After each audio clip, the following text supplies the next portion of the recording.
This is the North American continent where we live today. The part colored red is the United States. Many hundreds of years ago, life in North America was very different than it is today. The first people who lived in North America are known as Native Americans. The Native Americans lived in groups called tribes in different regions of North America. There were no stores like we have now, so they had to find or make most things they needed to survive, whether it was food to eat, clothing to wear, or a house in which to live. Hundreds of years later, a European explorer by the name of Christopher Columbus sailed and reached North America, but that was not where he had planned to go. Columbus set sail from Europe, hoping to find a quicker way to reach India and China, where spices, gold, and other riches were plentiful. But in 1492, when Columbus actually reached land after he sailed the ocean blue, he and his crew did not arrive in India or China. They landed instead in North America, where they met the native people who lived there. After Columbus, sailors from different countries in Europe traveled to North America. Portugal, the Dutch Republic, now called the Netherlands, Spain, France, and England all sent explorers to North America, continuing to hope to find riches and goods that they might bring back to trade and sell in Europe. Everyone was interested in this new world.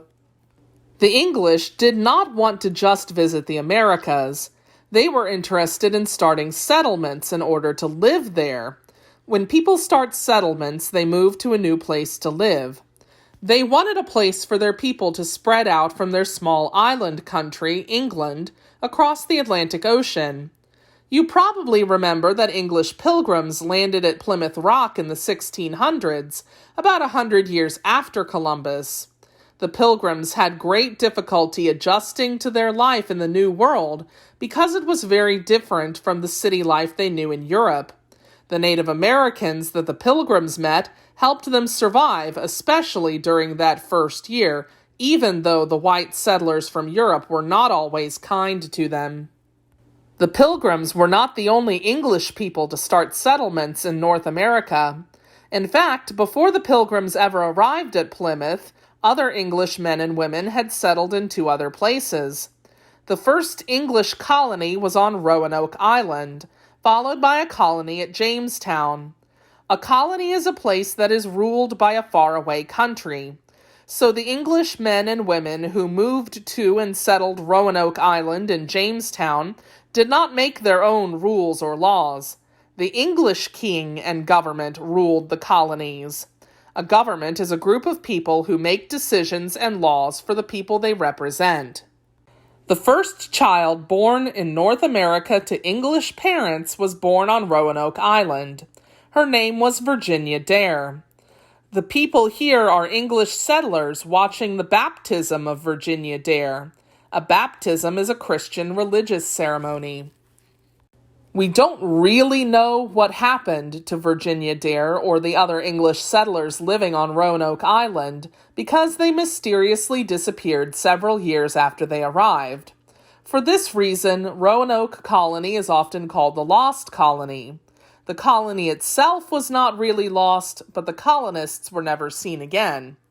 Some people think life was so difficult on Roanoke Island that the colonists left their settlement and went to live with some of the Native American tribes in the area. Some people think the Roanoke Island settlers may have gone to live with the Native Americans since they may have run out of food. It was another 20 years after the Roanoke colony before the English tried to settle again in North America. When they did, 100 English men and boys sailed up a river from the Atlantic Ocean and named the river James in honor of the King of England. The settlement they founded was called Jamestown. Like the other English settlers, the people who came to Jamestown met the Native Americans who were already living in this area. The English wanted to trade goods with them and were especially interested in acquiring the Native Americans' beaver and deer skins to send back to England, where they were able to sell them for a high price. As time passed, more and more settlers from Great Britain arrived in North America. All up and down the east coast of North America, they formed more colonies, where they started new lives for themselves. By 1732, there were 13 British colonies in North America: Massachusetts, New Hampshire, Rhode Island, Connecticut, New York, New Jersey, Pennsylvania, Delaware, Maryland, Virginia, North Carolina, South Carolina, and Georgia. The British did not accomplish the hard work of setting up colonies all by themselves. They especially needed lots of helpers to clear and farm the land. First, they encouraged indentured servants to come work in America. These indentured servants had to work only for the English colonists for a certain agreed-upon number of years without pay. After that time, they were free to live and work where they wanted and to be paid for that work. As the British colonies grew, more and more workers were needed. Before long, European ships brought enslaved people taken from the continent of Africa to work in America. These enslaved people, called slaves, were forced to come to North America, where they did not share the freedoms enjoyed by the colonists. Freedoms are rights or liberties. They could not leave their farms without permission. They were never paid for their work. They were often physically punished or even killed, and it was against the law for anyone to teach them to read or write. As the colonists settled in the colonies, more changes were to come.